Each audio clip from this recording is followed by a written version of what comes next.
তোফাজ্জলের ঘটনাটা একটা ভয়াবহ ঘটনা, ভয়াবহ ঘটনা, যেটা আমি আমি আমি বলেছি যে এটা সহ্য করা যায় না। এটা দেখলে আমি সত্যি এড়িয়ে যাই, মানে স্কল করে চলে যাই, মানে এটা আমার সহ্য হয় না আসলে, এটা এটা কোনোভাবেই সহ্য হয় না। তো আপনি এখন ওই আন্দোলনের সাথে এটাকে আমি মিলানো যাবে কিনা, এটা আমার মানে আমি অত বোদ্ধা ব্যক্তি নই, এটা আমি বলতে পারবো না, কারণ আমরা দেখেছি বুয়েটেও আবরার হত্যা হয়েছেন। আমি নিজেও কিন্তু ঢাকা ইউনিভার্সিটির আন্ডারে। তো সেটা আমি আসলে কি জানেন, আমি সেটা মনে করি মানুষ স্বভাবতই একটা হিংস্র প্রাণী। হুম, দেখবেন আম, রাস্তায় একটা একটা কুকুরকে মানুষ গায়ে তার গরম মার ঢেলে দিচ্ছে ফর নাথিং, সে কিন্তু কিছুই করে নাই সেই কুকুর।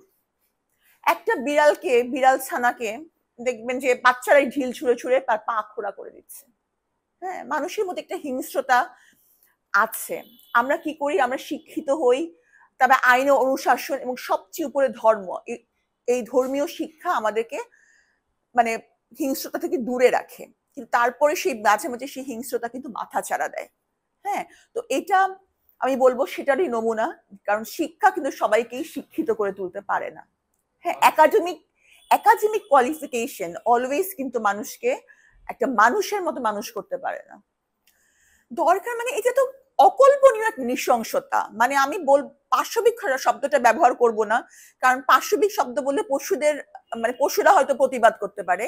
এটাকে আমি একটা নারকীয় ঘটনা বলবো, যে এটা সত্যির নারকীয় ঘটনা। এবং তার চেয়েও একটা বড় কথা হচ্ছে যে উনি মানসিকভাবে ডিস্টার্ব ছিলেন।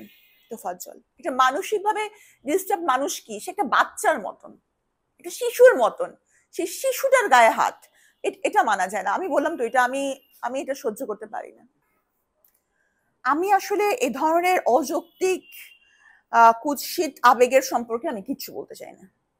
মানে এ কি ধরনের কুৎসিত আবেগ, আমি এই সম্পর্কে কিছু বলতেও আমার মানে আমি বলতে চাই না। এটা খুবই একটা কি বলবো, আমি যদি ন্যাক্কার কোন বিশেষণ ব্যবহার করবো আমি জানি না, যে বিশেষণই ব্যবহার করব সেটাই এটার জন্য কম হবে।